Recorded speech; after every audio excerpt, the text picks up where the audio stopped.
সর্বোচ্চ আল্লাহ তুমি কষ্ট করে লেখাপড়া করছে আল্লাহ তাআলা দিনের জন্য। আল্লাহ তুমি তোমার এই যুবক বান্ধবের মনে নেক মাকসাদ কবুল করে না। ময়মনসিংহ মুক্তাগাছা ঘুগা ইউনিয়ন জামগড়া উত্তরপাড়া নুরানি ও হাফিজিয়া মাদ্রাসার বার্ষিক ইসলামী সম্মেলন অনুষ্ঠিত হয়েছে।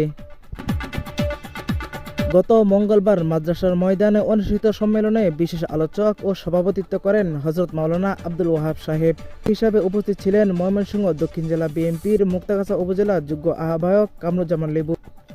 প্রধান আলোচক হিসেবে ওয়াজ উপস্থাপনা করেন হাফেজ হযরত মাওলানা আব্দুর রহিম আজমি, মুফতি ইকবাল, মুফতি আলমগীর, মুফতি শামসুল হুদা, মুফতি ইয়াহিয়া মাহমুদ সহ দেশ বরেণ্য উলামায়ে কেরাম ও ইসলামিক চিন্তাবিদগণ। উক্ত মাহফিলে মুক্তাগাছা, ফুলবাড়ী, মধুপুর, মাহফিলে হিস সমাপনী শিক্ষার্থীদেরকে পাগড়ি প্রদান করা হয়।